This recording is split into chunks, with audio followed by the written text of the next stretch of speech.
Applying the Pareto principle. What is the Pareto principle? It's 80-20. What are the 20% of the things that produce 80% of the results? So if you look at things, I just call them things. They could be any number of things, and maybe these are the results. Okay. They used to say that 20% of the people in the world own 80% of the world's wealth. Well, I think it's now 1% owning 99% of the wealth, or whatever the current number is. But if you have 100 friends, probably 20 of them take up 80% of your time. Or if you look at it differently, maybe 20 of your friends add 80% of the value in your life. And if you look back on your life, maybe 20% of the things you did created 80% of your wealth. Maybe that is something else, right? And if you look at 100 things that you do, right, on a daily basis, 20% are probably producing 80% of the results that you're looking for. So this kind of applies to anything and everything you do. So if you kind of look back in your life and think, maybe that will help.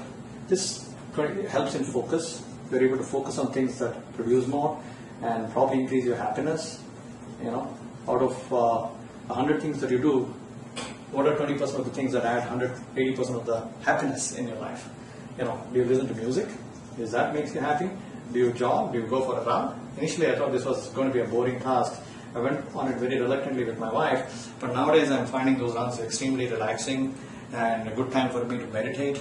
And also, it's also a great opportunity for me to generate ideas, as you can tell. So, is it music? Is it running? Is it just talking to somebody you love?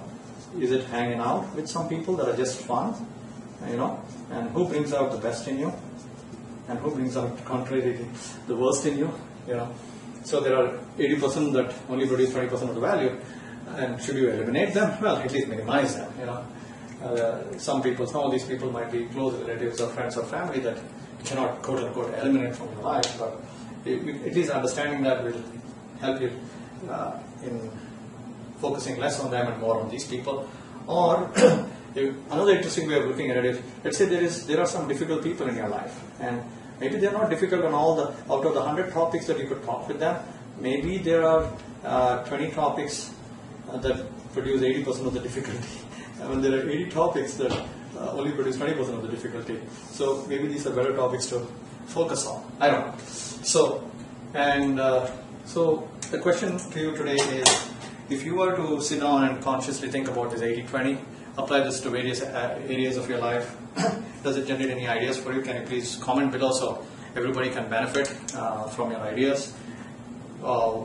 Pick an area of your life and apply this 80-20 and see does it help you focus better? Does it help you increase your happiness? Does it help you prioritize? Does it help you become more productive and more efficient? What does it do? So pick an area, write about that, and how will you apply this 80-20, and how do you think it will benefit you in life? Okay, and feel free to comment below after you think about that, and please subscribe to our channel if you like these kinds of thought-provoking questions. Thank you. Have a great day.